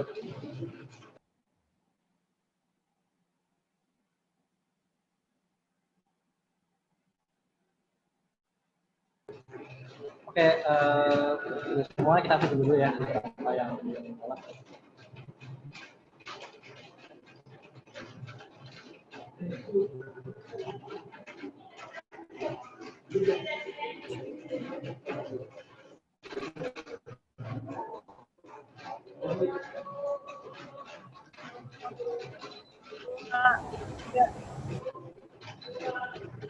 Oke, datanya. Langsung mulai aja ya fotonya. Saya kasih aba-aba. Oke, satu yang ini dulu ya, halaman pertama dulu ya. 1, 2, 3. Oke, lanjut ke halaman kedua. Ya, 1, 2, 3. Oke, lanjut ke halaman ketiga. 1, 2, 3. Satu lagi, terakhir ini halaman keempat. Siap, 1, 2, 3. Oke,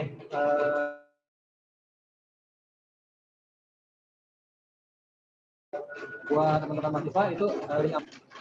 Oke, baik. Sepertinya sudah kita sampai di penghujung acara nih, teman-teman. Sekali lagi terima kasih banyak buat seluruh partisipan dan panitia yang sudah turut membantu pelaksanaan acara ini. Terima kasih juga nih ada beberapa dosen juga yang hadir, ada Bu Wiwi, ada Bu Ocha. Terima kasih banyak atas kehadirannya. Sekali lagi jangan lupa nanti jam 3 sore masih ada lagi ya webinar dari Pak Kumara yang berjudul Ceritanya Branding dari Rizky Ansarullah dari Studio Monophonic. Nah, buat teman-teman nih tadi kepo ada beberapa dimension tadi sama Pak Eka soal personal branding atau gimana sih cara nentuin style atau visual yang cocok buat kita atau gimana cara yang menentukan visual cocok buat orang lain. Nah, tentunya itu butuh proses yang dinamakan branding. Nah, seperti apa sih pengertian lebih dalam dan prosesnya gimana? Nah, nanti kalian bisa pelajarin nih nanti sore. Makanya stay tune terus ya di Pak Kumara. Oke, baik sekali lagi terima kasih banyak Pak Eka atas paparan luar biasanya. Terima kasih juga kepada Bu Wiri, Bu Ocha dan teman-teman yang sudah sendarin pagi ini ya. Terima kasih banyak. Terima kasih banyak juga atas antusiasnya. Karena acara sudah selesai, buat teman-teman sudah dipersilakan dari meeting. Terima kasih banyak Pak Eka. Sami-sami. Terima kasih banyak, Pak. Ya, senang bertemu kalian. Semoga selalu sehat dan keren-keren. Mantap. Banyak Pak. Banyak, Pak. Terima kasih banyak, Pak. Terima kasih banyak, Pak. Keren, Pak. Banyak banget. Nuhun. Halo.